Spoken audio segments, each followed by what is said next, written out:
This is Mark Zuma, former voice of the Philadelphia 76ers, here to welcome you to the Sixers Standard. And now here are your hosts, Ethan Koppelman and Noah Movsowitz.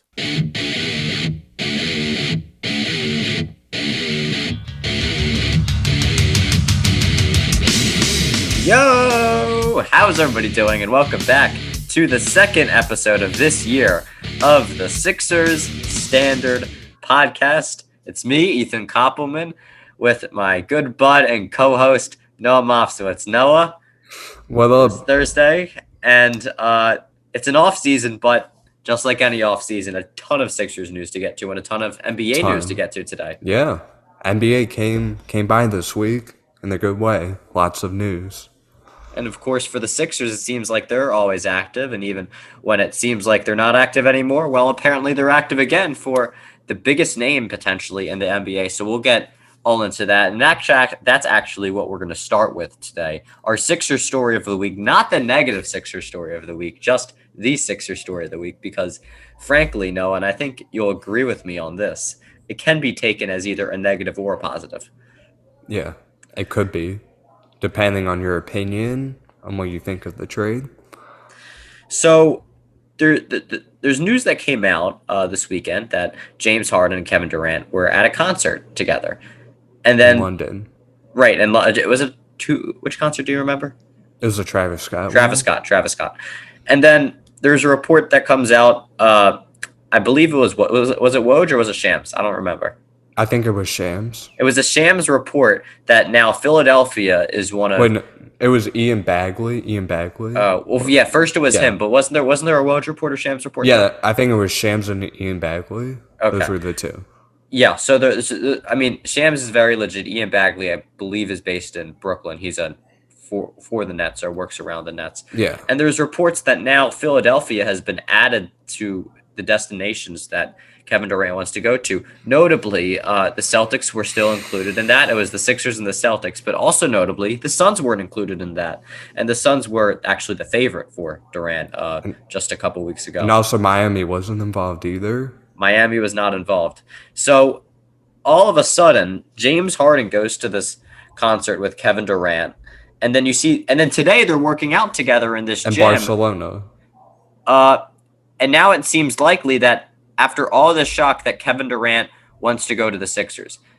Now, I'm not sure what to make of this because honestly, I thought that when Harden left the Nets, their relationship was maybe not fully broken, but somewhat broken off and somewhat strained. But that seems to not be the case. It seems not to be. Like, it seemed once Harden got traded to Philly, well, there are instances like when Durant didn't draft Harden towards the All-Star game, he drafted Rudy Gobert over Harden, and with reports coming out that Durant didn't like how Harden looked in the offseason. But it's kind of shocking how they're still like each other and that Durant wants to come and play for Philly and wants to reunite with Harden. Yeah, and so there's a lot to talk about with this. So first, I think we should take the Sixers angle, which is I want to make this clear to you, and I want to make this not even you. I want to make this clear to everybody. I think you're going to agree with me on this. Yeah. If we trade for Kevin Durant, the future is nothing. There is no future at all. There is no such thing as future if we trade for Kevin Durant. I don't think we could trade for picks. We would probably find a way to acquire picks and trade all of them to Brooklyn. Maxey would be gone, and Matisse, Tobias for salary, and every single thing that they would value that is not Joel Embiid or James Harden. There would be no depth on this team, but there would be 3 stars. It would be the most urgent buy now, win now move you would ever see from a team. And here's the thing. If they do that and they don't win a championship this year, this whole city, it's going to be a mess. It's going to be a disaster. Everybody's going to be in panic mode because it's either going to have to be, if they get this trade done, which again, there's a lot of positives and negatives, it would either have to be this season or the next season. And even if it doesn't happen after one season, I mean, there's so much concern that would go around. Yeah, but here's the thing. Brooklyn, they probably won Matisse, Maxey, and Tobias. And every single and every single other No. asset. Yes, because Rudy Gobert got 3 first-round picks. Didn't they get like a young player in Malik Beasley too? How many players did they give up though? How many players did who give up? Minnesota get Rudy. I think they gave up 3 players and 3 picks. Yeah, but I'm just saying, like, when you talk about we'll have no depth, we're still gonna have bench pieces on this team. We're not gonna have those 3 players. But we have Yeah. no picks, that's the problem. We have picks, but like they're not valued highly. The thing is, like, I think they would take every single useful player they have. Like D'Anthony Melton, I'm not sure if he's able to be traded, but No, he NBA, can't be. but He but can't. NBA breaks the rules all the time. There's trades that go past the trade deadline. There's investigations that get looked the other way. You know what I'm saying? Like, there's shit that happens. I feel like that gets looked over. My point is, it's less about Melton. Any player that maybe not as young, but is somewhat useful and has somewhat value will go to Brooklyn in that deal. I think Shake Milton or Furkan could be one of the players going to Brooklyn. I don't even know if they want Furkan, but Shake Milton would be traded. Shake Milton would be traded. Yeah. I mean, literally everybody. Bassey and Breed probably. Not everyone, because they're going to have too many players on their roster. Right, but any player they want will go there. Yeah. It's just not all 6 of them. Only like maybe 3 or 4. So, it's just kind of the thing that they're going to take whoever they want, and we're going to be left with those 3 and whatever they don't want. So trades like those don't come up a lot, and the trade market right now is so inflated. So again, there could be a positive to this, but just know, everybody listening, as a warning, that there is a lot that will be going into this if it does happen. Yeah. Now, another thing I wanted to bring up about Durant, and this doesn't directly relate to the Sixers, but he's not exactly a great person or a loyal person, at least in NBA terms, is what I'm saying. Well, he's nicknamed the Snake for a reason. He literally left Steph Curry to join Kyrie Irving. What a move that was. Well, and then a while ago, OKC. That's how he got the nickname, because he left OKC to go to the team that beat him. I mean, the thing about Durant is he likes to win, but he's not like a winner like cutthroat. He just wants to play ball. Like he wants to win the easy way. Play ball. Like, Durant's the kind of guy that will run from the grind. I know we make fun of Damian Lillard all the time, for like being loyal, where he actually just wants to, stay in Portland and like is fine with losing. But like, Damian Lillard doesn't run from the grind. That is very much true. Kevin Durant will go wherever he thinks he has the best shot. I mean, Kevin Durant, like, people talk about ring chasing. Imagine ring chasing your entire career. That's him. That's what he's doing. So he is.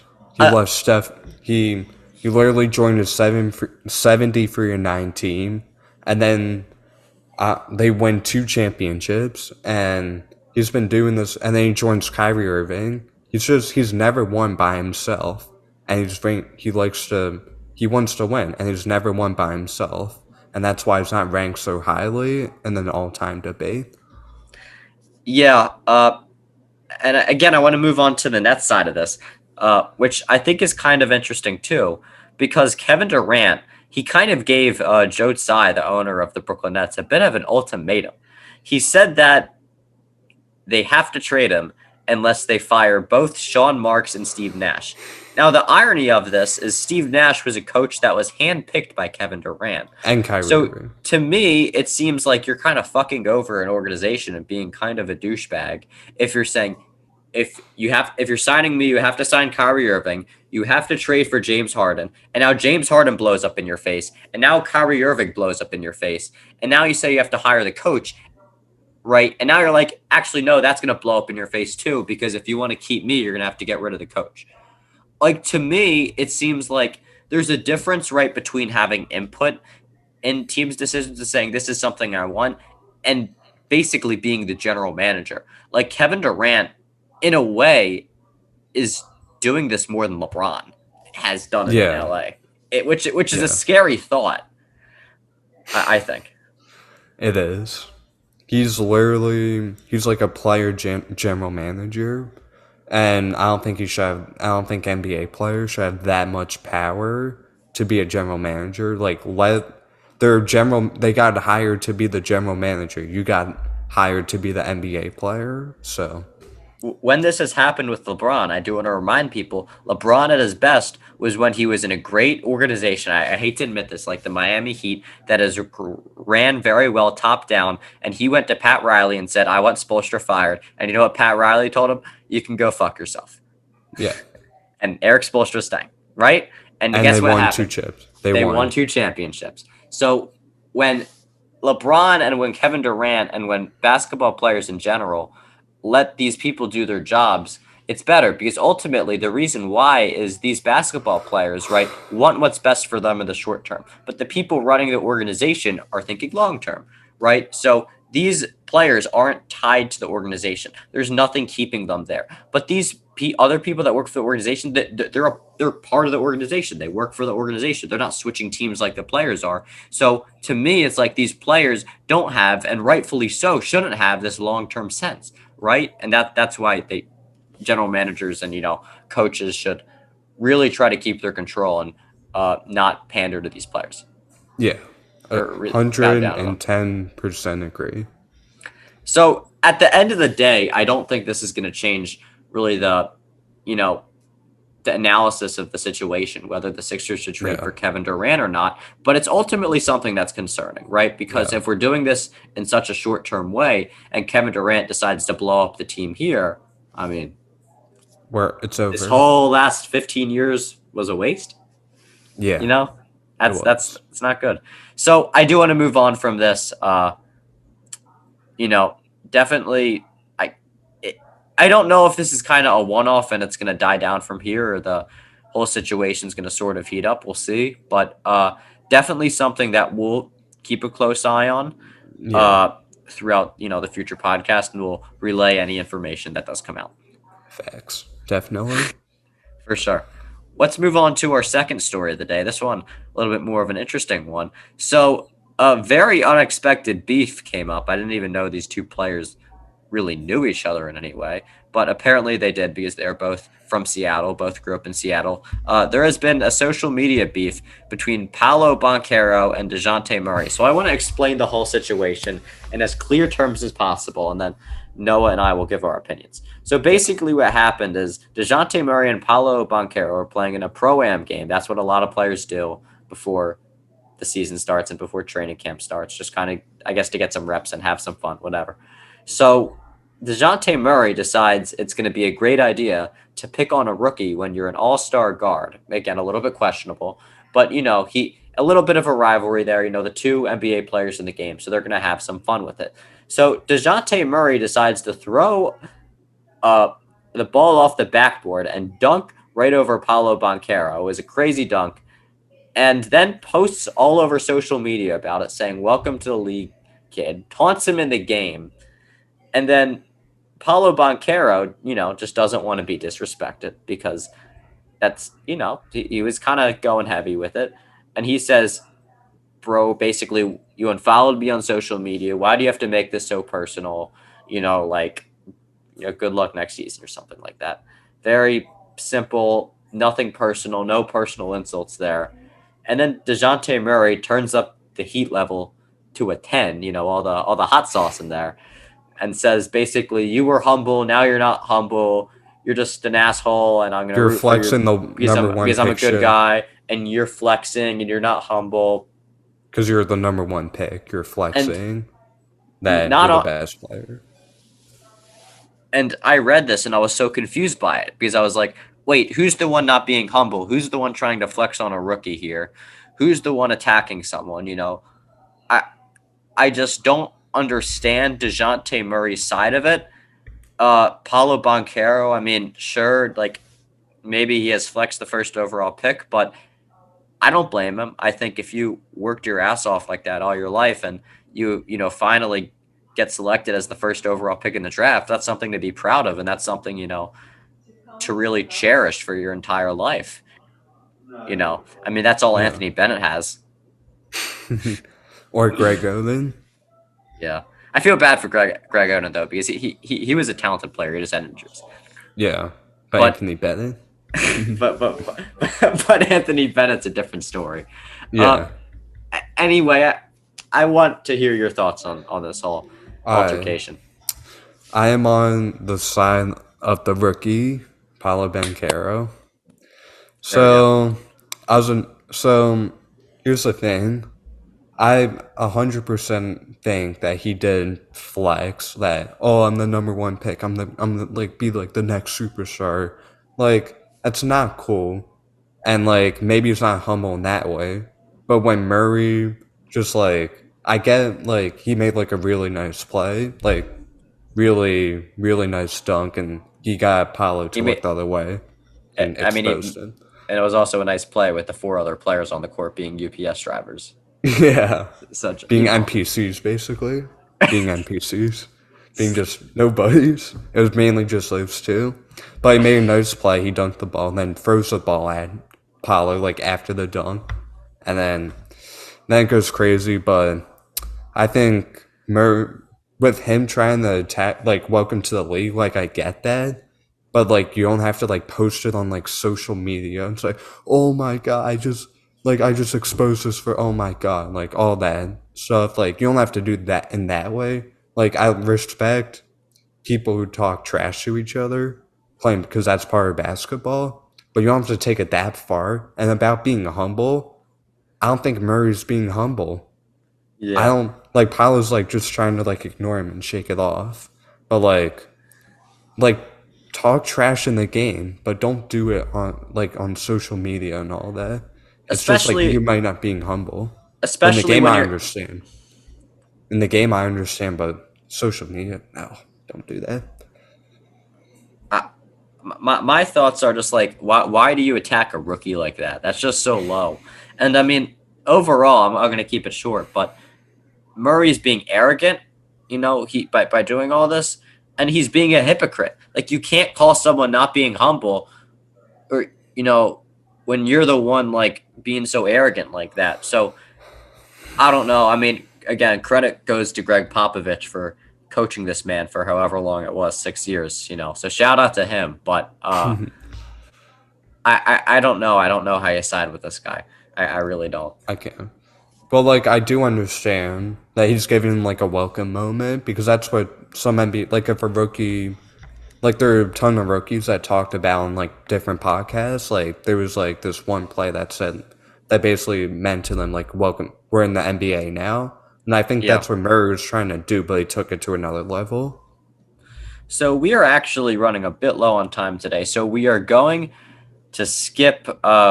We're going to skip buy or sell this week. We're going to do our segments next week, okay? Because they're going to work for next week too. And I think we've talked a lot about the news, which is great. So we're gonna skip that. Look forward to that next week. We got some really good ones for there. But we're gonna move on to trivia. So the trivia question of the day, my man Noah will post this on the Sixers Standard Instagram. So be looking at that. Unfortunately, no one commented. Come on, where is everybody? Yeah, come on. We need some comments here. Yeah. No shout outs. No We're shout not outs giving you today. no answers. We're not giving you anything. Nope. Nothing. We need comments.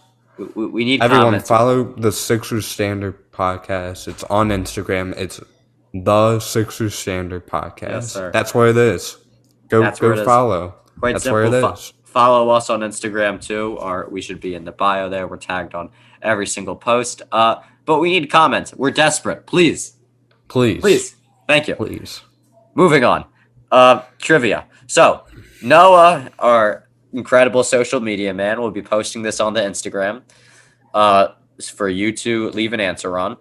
So what we're going to do is we're not going to actually provide the answer to this question, and we'll provide it in the comments, or maybe we'll DM you if you get it right. Maybe we'll provide it in the comment section and the answers. But we're just going to give the trivia question, and we're going to let you answer it on the social media. So make sure to find that after you're done listening to this. Anyway, the trivia question of the day. Sorry.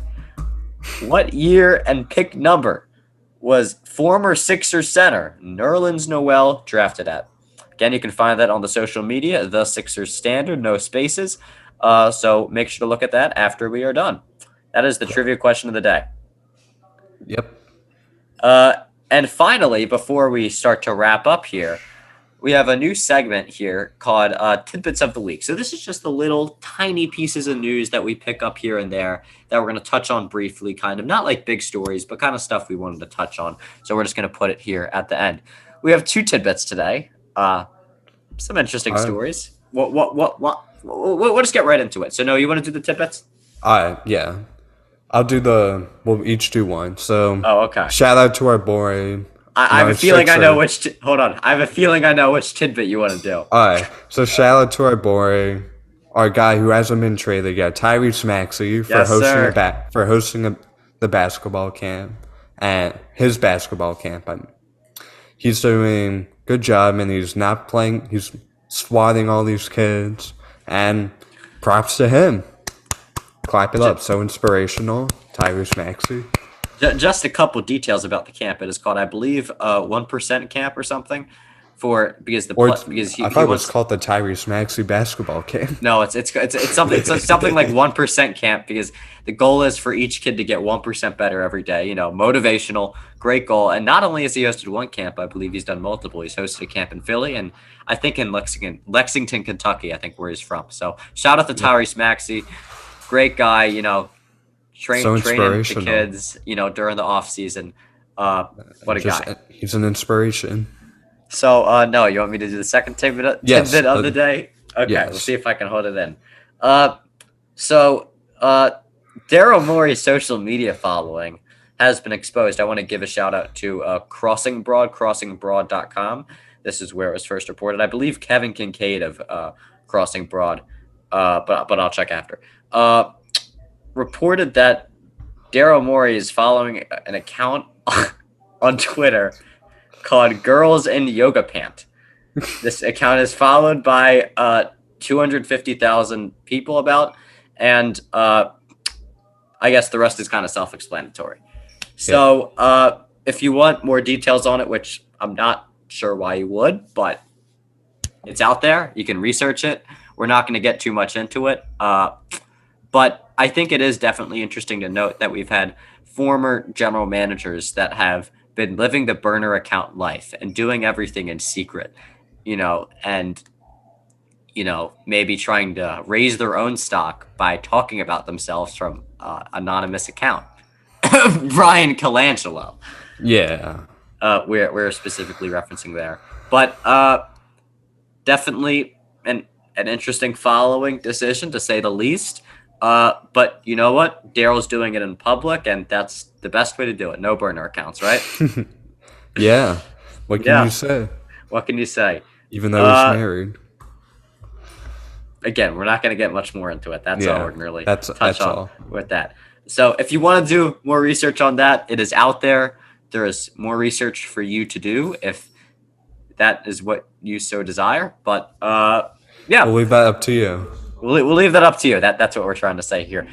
So that was second episode of the year of the Sixers Standard podcast. We will be back next week. Make sure to follow the social media on Instagram, the Sixers Standard, no spaces. It has been Ethan Koppelman and Noah Mofsowitz. We will see you next time. 1, 2, 3, 4, 5, Sixers. 10, 9, 8, 76ers. 1, 2, 3, 4, 5.